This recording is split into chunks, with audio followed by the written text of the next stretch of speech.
everyone, and welcome to the Raising Rices podcast. We are really excited to talk about the polar opposite of what we talked about a few podcasts ago.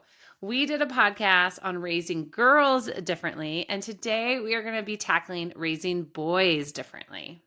Yeah, raising boys. You might even argue that, I don't know, I was going to try to make an argument that raising boys differently might be more important than raising girls differently.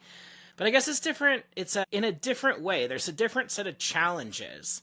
And so we'll be talking about those today for sure. So while I think overall the challenge remains the same, and that is the challenge of the fall. The challenge of Genesis chapter 3, that a woman's desire would be for her husband, meaning the position of her husband. And then we see that in the garden in chapter 2 that Adam was passive. He stood by while Eve was deceived. He did not lead well in that way. And so I think that framework, having that biblical basis, that instructs a lot of the conversation that we're having in these topics. Yeah, and at first when you said more challenging or more important, I almost thought, nope, cut. We're going to restart this podcast because you can't say that. But then I started thinking while you were talking, it does seem like the big movement of feminism in our world right now. In a way, you're like, well, that should be combated by having biblical women, true femininity. But actually, I think that it is going to take the work of men rising up to take back, like you said, that place of leadership and that place of authority where they have been passive perhaps in the past. And it is time for us to be looking towards the future. And I found a quote from Doug Wilson. He said, if you don't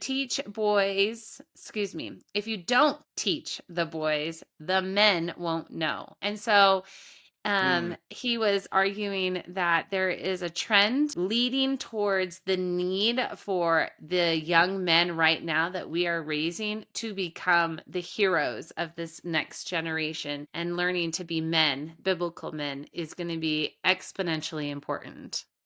Yeah, and it's a huge need. And maybe to flesh out this initial point that we didn't really think, wasn't on our topic list, I think you could argue it this way. You and I probably both have known godly women who desire to marry a godly man and be led by a godly man, who have struggled to find a godly man that will lead them. And so we're on the flip side. If a godly man who is fulfilling his roles, and is equipped to fulfill his roles and leading his family and leading his wife, if that man exists, he can gently and with love lead a woman who might have some temptations or some underlying feminist thoughts that have been trained in her growing up. He can lead her in a way that points towards biblical womanhood more easily, I think, than a woman can drag a passive man into the leadership role. So maybe Yeah. that fleshes out the argument some more, but it is interesting to think about. And as in anything, though, the husband and wife together make the team. The husband and wife together are essential to become one flesh, to model Christ and the church, and to live out their mission that they can only accomplish together. There is a reason why in the garden God said it's not good that man should be alone, that he needed that helper. So both important, and we have already covered, of course, both equal in value in the gospel and equal in salvation, standing before the throne of God. So all those things covered, we can strongly and confidently say, however, that boys are different than girls, right? Yeah, I mean, we have three boys. No, we have four boys. We have four Yeah, boys yes. and three We are girls. winning. The boys are winning. Our tiebreaker son made that go to the boys' side. But they are very different. They're different in their desires, they're different in their energy, they're different in what motivates them. And it is unique now that our oldest is double digits. I can see that need for him and that connectiveness to dad. Like in the beginning, our youngest right now is 5 months. And so he has great need for mom, for nourishment, for comfort, many things. But as they progress and get older, you see this shift and this transition into becoming young men. Yeah. Yeah, and so we're just going to talk about some of the characters that we want to be building in our young men as they even are very young men. We've been really feeling this kind of weight, and I know we shared this with you a little bit when we were talking about raising daughters differently, but this weight to really press into, we of course have this center on the gospel. And I think that's number one on the list for raising young men and raising young women. It's number one on our list here is to be pointing towards the gospel and to be looking to the Lord for faith and for direction, to trust the Lord, to be in prayer, and of course, praying and teaching and encouraging our children with that hopeful hope, that confident hope that God will get a hold of their hearts and turn that heart of stone into a heart of flesh and really begin that work of transformation. And I think that is obviously so important. That is the number one thing that is on our list of the character that we want to be developing in both our boys and in our girls. Along with that, making sure that us as parents, that we look to Christ, we look to the word of God, we look to prayer, all these things to direct us in our parenting as well. So it's the gospel changes everything. The gospel changes our kids. That changes having them have open ears and eyes to hear from us what is written in the word so that they can change their life. And it helps us as parents to know what wisdom to impart into our kids. Yeah, super, super important. In the framing of boys and in our, specifically in our time that I've been taking with the boys aside, this idea of giving them a vision for manhood, I think is really, really important. That both through this kind of direct teaching and also everything you do is an example. So I know that there's not a ton of husbands that tune in here. So wives, hear this and be encouraged. When we're talking about boys, there's so many things that you can do, but point your husbands in this direction. Encourage them that, and Marissa does this really, really well for me, and it's super convicting. She says, your boys are watching you. They're watching to know what a man looks like. They're watching to know how a man reacts and how a man leads. And so it's through teaching and it's through interaction. And one of the things that we were talking about is this question: what do men do? What are men for? And how do you simply summarize that? And how do you simply summarize that looking at Christ as the ultimate example, right? He is our example in everything. And so we were talking and we were reading a great book, and that book was pointing out that men provide and protect, and that Christ is the ultimate example of providing salvation and protecting his church. And that men, in the same way, those are things that we are called for. That is something that we have as a responsibility, is to protect and to provide.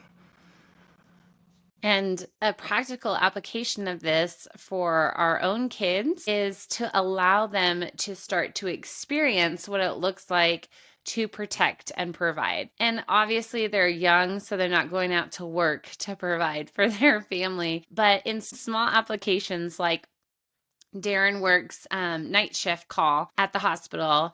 as a nurse, and our oldest son, he'll tell him, make sure the doors are locked. I mean, of course, mom goes and double checks, but it's something to impart to him to learn that kind of skill. Yeah, the man of the house, we protect, we go and we make sure the doors are locked. Simple, practical, but it gives like this empowerment to him, almost, Darren, to the negative, right? Sometimes he won't go to bed until you get home, Yeah. but Yeah. Yeah. Sometimes he's like a little on edge. And, not in a way that we've imparted fear, but in a way that I think he feels responsible in some sense. And I think that there's an element of that that's good. There's an element that, um, the man, the young man should seek to be growing that responsibility. Another thing that they do that could land in that like provision category is we really work on emphasizing them serving their sisters, not in a way that they are looking to their sisters to lead them, but in a way that they are watching over them and providing for them. So if they are carrying something heavy, or if they need help with a task that is a manual, like the garbage needs taken out, or whatever those kind of things are, in little ways those are providing for their sisters, that is then enabling their sisters to do the lovely things that they do, whether that's crocheting somebody a hat or making bread, or whatever those types of things are that they are doing alongside of them. So you're kind of starting to build those functional roles a little bit, even when they're little. yeah, and it's like they're kind of bent towards that anyways. They're bent towards doing the manual labor and finding ways to protect. It's interesting. I was reading a book by Dorinda Wilson called Raising Boys, and it was geared more to moms and in the realm of homeschooling. But she encouraged that as the boys get older, that their consequences of disobedience or disrespect or any unwanted behavior, their consequence would be a physical labor, because boys need that one to establish their can do nature. I can do this, right? Like I can lift this heavy thing, or I can take this 5 pieces of wood to our fireplace.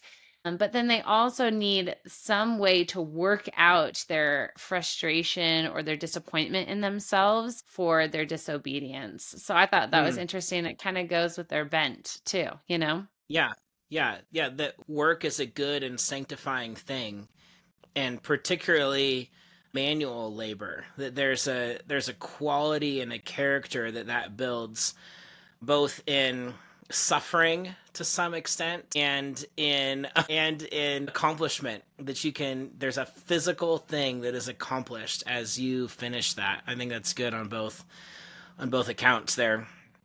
Another thing that we have really purposed to be building is leadership. And this one can be a little tricky. As Marissa mentioned, our oldest child is a daughter, and she is a natural born rule follower and leader. And so to give our boys behind her a chance to lead, I think you've been really intentional in this, Marissa, as you're parenting and leading, like even in homeschooling, in the kitchen and different areas around the house.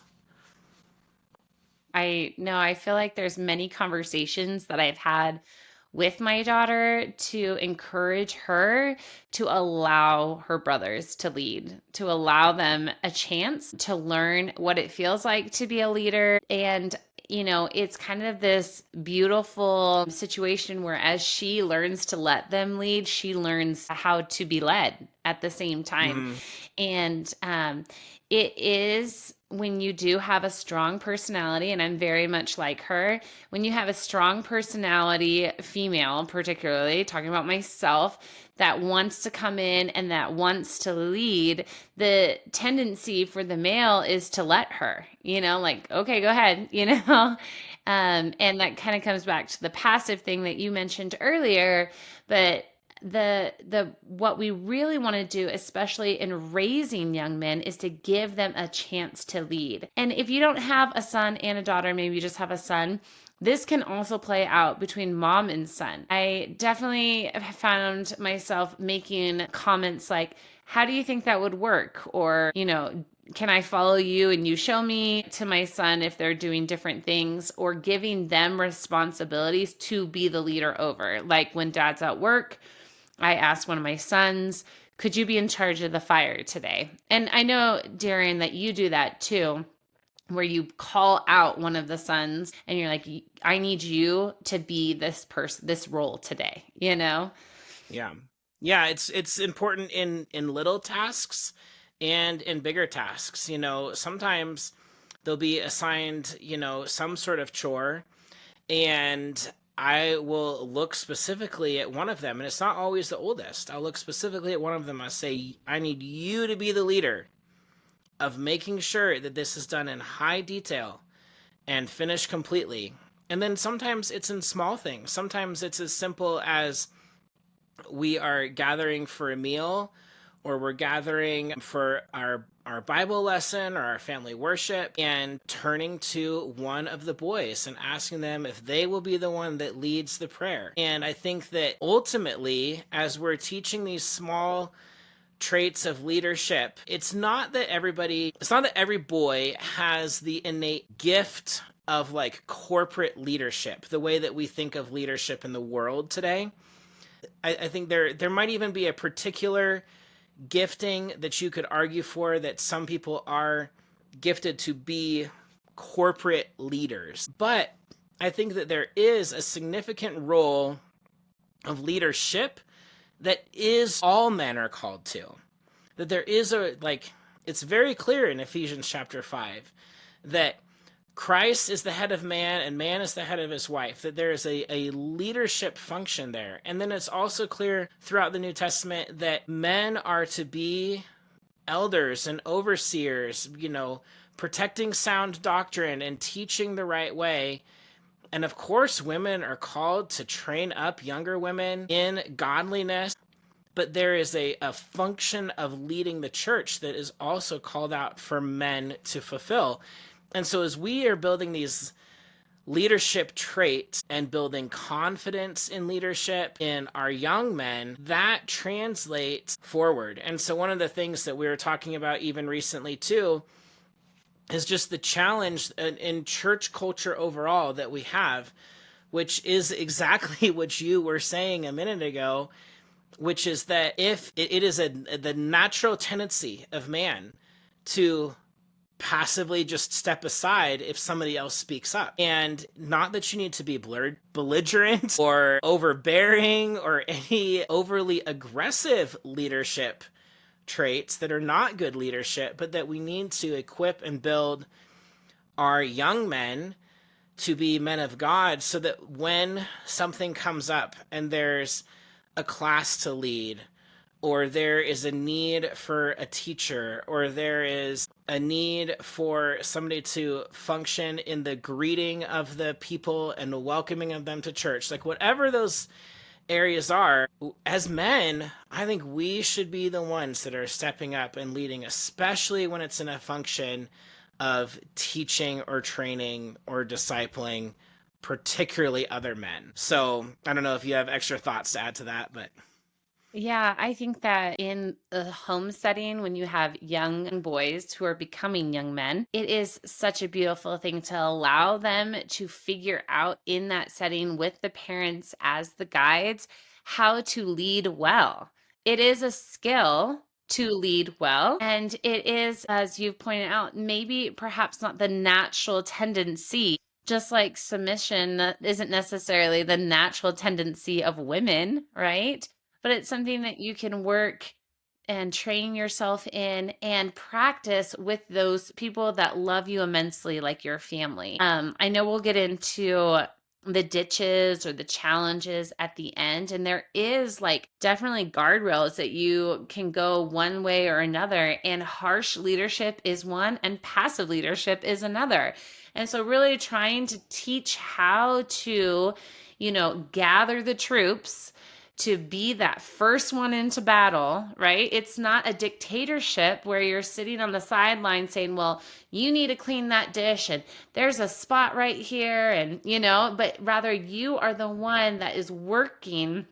Your workmanship is so strong that it motivates the other workers, right?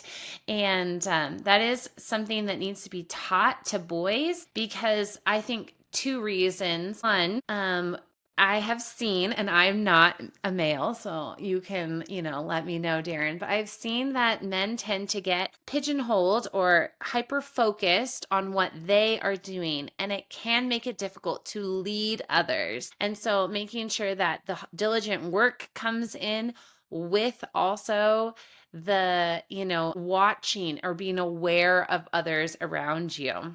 Do you feel like you get Yeah, hyper I think that's a focused?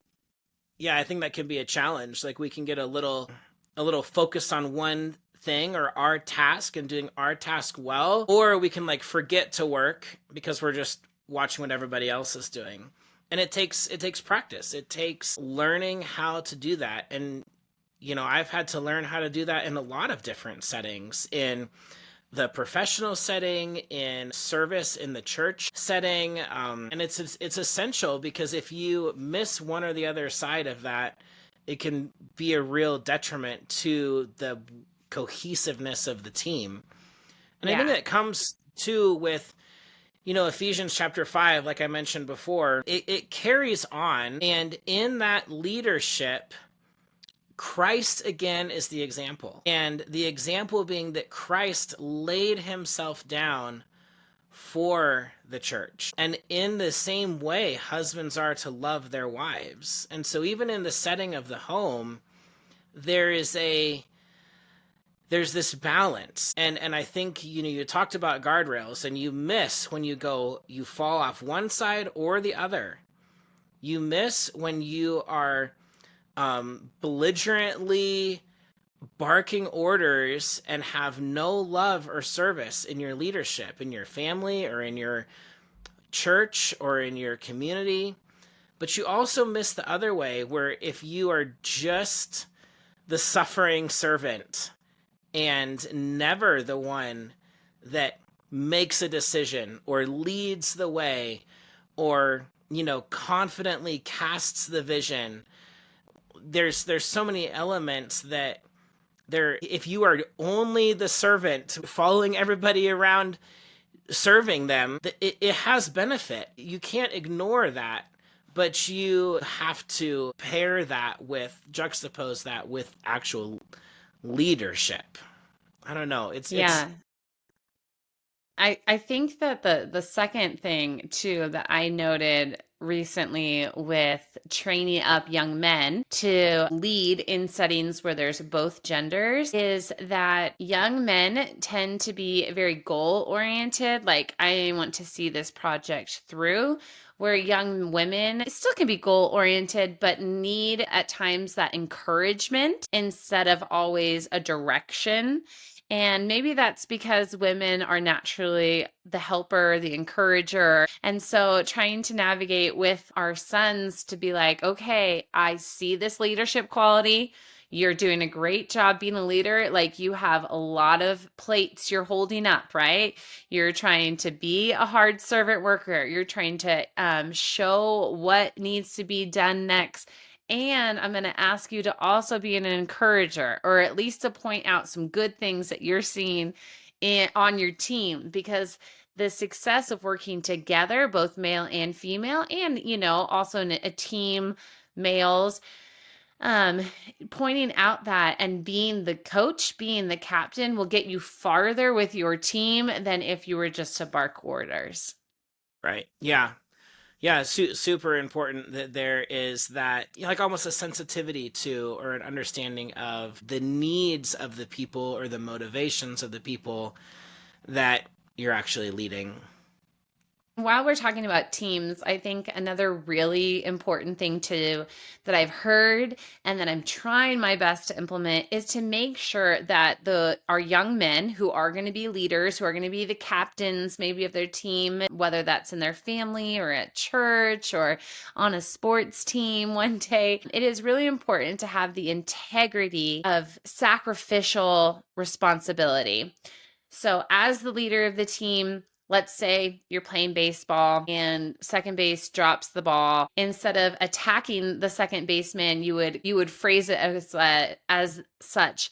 How can we do this better? Like what can we do to be successful? It's taking that sacrificial ownership of the situation instead of pointing the finger. And I think that we see this modeled definitely with Christ's sacrificial love, but we also can see this application be pointed towards the family. And one of the things to combat that is to not allow excuses. So, excuses for why you didn't do something, excuse for maybe how you didn't lead well.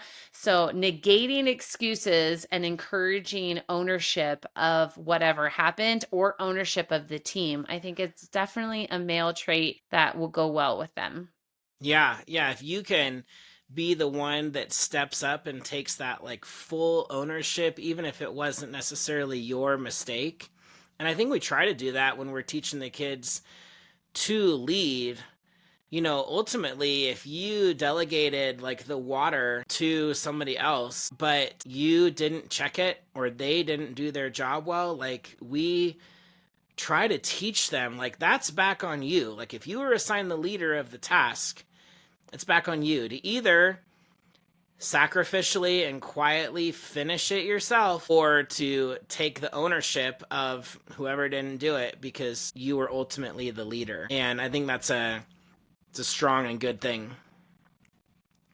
So, how do you think This this one I'm plays horrible in? at. It's so hard for me. It's so hard. Yeah, I think that the challenge in taking risks is that it is dangerous, and but there is like we were talking the other day about fear, and we were talking about anxiety and kind of how those things play together. And I think that there is like you have to have a little fear and a little anxiousness or a little risk, and those things all drive accomplishment. They drive innovation, they drive hard work, and it all pushes forward in a really, really strong way. And we have to be willing to let our young men, especially, just take some risks, even if we think we see that it's not going to work out in the end. And I Definitely a remember, push that we yeah, I remember we were sitting at the table and we were talking about the pilgrims and our people that traveled west. And we said, I mean, the Lord has gifted this trait for men, or else we would have never had the westward expansion because women no. wouldn't have gone on a horse. Well, I should say, not all women, but most women wouldn't take that risk, right? They wouldn't get on that horse and travel, Oregon or bust from the East Coast. There's like an innate sense of adventure, but yet of a calculated risk. And to allow your boys to navigate that calculated risk is going to be, imperative for not only their future, like if they're going to ask a girl out or to be, Right. their wife one day or start a business or, things like that. But it's also super important because that calculated risk, it's all about risk and reward. And the reward comes when you ask out a girl and she says yes, or the reward comes when your business is successful, or the risk and the reward comes when you decide to share your faith with someone who is, totally opposed, but the reward is that they heard the gospel. Right. It's Right. imperative that we encourage, even though, like I mentioned, it's hard for me, especially when they're young. And I wouldn't consider myself necessarily like a helicopter parent, like where my hands are involved in everything and every decision, but it is like the next step. It's like a stepping stone to allow them to do harder things. Like there's a story about our son, our oldest son. I think he was only 8 at the time, maybe 9. No, he was 9. And we had a bunch of hay on the field, and we have alfalfa fields behind us in the 10 acres, and they were cut and they were baled. And the water, because we do flood irrigation, the water was coming in a few hours. And so Darren calls his friend and he says, "Hey, can you help me get this hay off the field?" He shows up with his dad's, like, I don't even know, $100,000 truck. It was so Yeah, like a like nice truck, yeah, brand brand new new. giant Chevy truck. Yeah. Yeah, and like really expensive flatbed. And he is such a, he is a servant, which is so wonderful for our son to see an example in another man, that he would, generously just come over. It was like 9, 10 p.m. at night in the summer, and we needed to get the hay off the field. And so Noah, I already said which boy it was. Whoops. Noah was in the house watching his dad and this man bail. And it's 9 o'clock. Everyone's in bed. Like our bedtime's like 8 o'clock, 8:30 at the latest. And he comes down to me and he says, "Can I go help dad?" And I'm like, "Yeah, of course, thank you, that would be great." So he goes out there to help of his own accord. And he gets out there, and our friend was like, "Why don't you," to my 9-year-old boy, "why don't you drive the truck? And then your dad and I can put the bales of hay on the flatbed." And I'm watching this happen, in the house, watching. And our son is driving like this very expensive truck at 9 years old. I like everything in me was like, "Oh no, oh no." But he walked away from that so empowered. Like nothing was going to stop him. He was like, "I was helpful. I did something hard and was successful at it." And it just like boosted his spirit. Remember Yeah. that, babe? Yeah, no, it's just a really great story about, yeah, just being willing to take a risk. And it's not without safety instruction, Right. but you have to develop that sense of adrenaline, that sense of trying something new, that sense of increased responsibility. All those things, those are just really, really good for the development of their character, I think.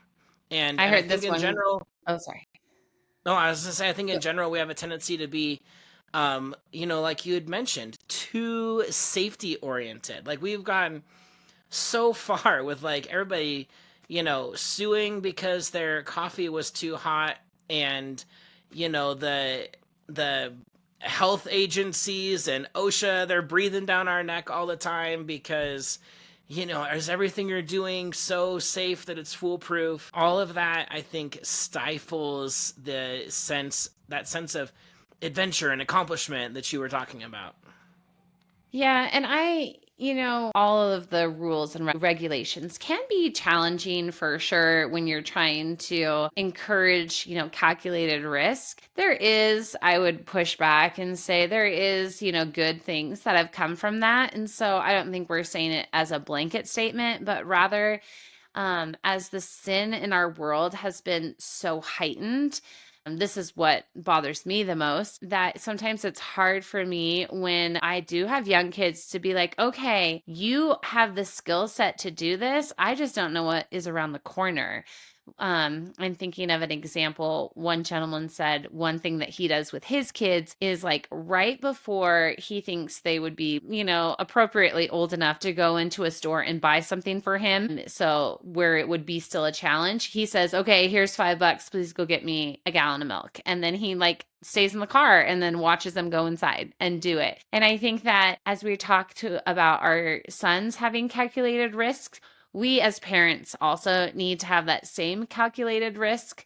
Like, okay, I have thought through this. And like with the truck scenario, I mean, it's a blank field. There's nothing. There's like maybe little dikes that he could run into, but there's no other cars, there's no other animals. Like it's a really, on our part, on a parent part, it's a good calculated risk to be like, this is okay. And not because we want to always set up our kids for success. I mean, we really probably should give them opportunities to fail quite often because you learn from the failure. But in our calculated safety, as far as, sin threats or, death, we probably should be calculated in that as parents. Right, right. Oh, yeah, for sure. It's calculated perceived risk and some actual risk, but those things, they have to go together. You cannot abandon all caution. I think you're wise in that for sure. So our challenges, we've talked a little bit about this. We've got two major challenges that come with all of this raising boys differently. And I think if you've been listening to this conversation, you can pick up which directions those are going to go. Obviously, the one challenge is that you raise a prideful and angry man who does not wield his authority or his leadership well. And that's mentioned right there in Genesis chapter 3. He will rule over her. That's not in a good way. That is saying that will be the tendency, is for man to domineer in his position of leadership. And so Yeah, looking to the example of Christ, definitely key. definitely. We see like the Lord has gifted men with strength, right? Like they are astronomically more strong than women. And that's a proven fact. And we see that strength that can be exhibited with humility and with love and with, bravery and courageousness as they are protecting and leading. But we also can see in the world around us even the negative of that strength, that men have that they use for domineering over or pridefulness or arrogance. And so, really like towing that line with making sure that men, our young boys who are becoming men, know that they are gifted this strength. But it's kind of like, what is it, Spider-Man or Superman or something that says with great Strength power comes comes. great responsibility. Yeah, yeah. Something like that. Yeah, no, that's important. And obviously, the other side of the ditch is effeminacy, right? Which I don't Women think are we talk called, about very much. no, like women are called to be feminine. That is a good and righteous quality.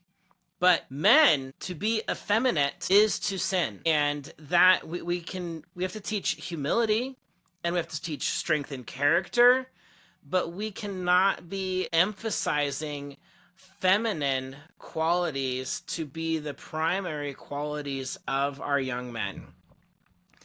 And I think And that so, that is, yeah, yeah, it's challenging. for sure. I was going to say, I can see um, as a practical mother application that coddling young boys too much can lead to this, Mm-hmm. that we need to make sure that we are encouraging them in their growth to become characteristics that are, special for men. And I think when we talked about raising daughters on a previous podcast, not just this last one, but a time before, we mentioned that both men and women should be courageous. It is called out in the Bible, right? But it just looks different for a woman than a man. Like, I think it takes extreme courageousness to be submissive. Like, you are putting your trust in the person that is leading you, and it actually takes great strength to do that. But then when we use that same term, courageousness or strength, for a man, we kind of have a different picture, right? We see that their strength is in the leadership realm. And they're trying to lead their family in that strength. They are being the protector from anything that may come, right? And yet they are still courageously standing for truth with their words and their actions for their family. So it's kind of the same quality we should all be pursuing, looks different for men than women at times. And as a mom, it is all too easy to know my role and to know what I'm working on and impart that into my sons when really I need to be thinking more like, okay, what is their dad's role in this term or this trait, this character quality, and how can I encourage them in that, you know? Right. Yeah, and as fathers, it's important too that, you mentioned moms can coddle their boys, but I think as fathers can cause equal damage the same way too by being too overbearing and not giving those opportunities for leadership like we talked about earlier. And then that in itself would just produce a boy who doesn't know how to lead, or a boy who doesn't want to lead, or is afraid to lead because he's afraid he's going to do it wrong. And so both ditches I think are risky. But one concept that I heard just recently, people were talking about it in relationship to politics, and we don't need to talk about politics to understand this concept, but they were talking about how when you're coming out of one ditch, like if you find yourself raising boys that are in one ditch or the other, and you're coming out of one ditch, don't overcorrect, or don't undercorrect. So the cultural challenge is predominantly we're raising effeminate men. And so as you're coming out of that ditch of effeminacy and you are raising a boy to be a strong leader, you should watch out for the ditch on the other side. You don't want to swing all the way over and raise a prideful, angry boy. But don't correct before you actually land in the middle. And I think it's probably a little further than you think it is. And the other way is true too. If your boy's tendency or your boy's temptation is towards pridefulness and anger, man, it is so key to put that fleshly side of it to death and really get yourself into the middle of the road with what you're teaching them and your example for them. So I think that's our encouragement to you, is that look to Christ, look to Scripture, and then be intentional both in what you teach and in what you do when it comes to raising your boys differently. And don't worry about whatever the culture says about toxic masculinity or Christ as only the suffering servant, or whichever ways that are the struggle that you face in your culture. Make sure that it is founded in the biblical roles that men and women are designed for. So, subscribe, follow us. This will be on YouTube too if you want to watch us there and laugh at our studio setups. And we just pray, as always, that this is an encouraging conversation for you, and that as a husband and wife, you listen and talk about it together. We love you guys. Have a great week. Bye.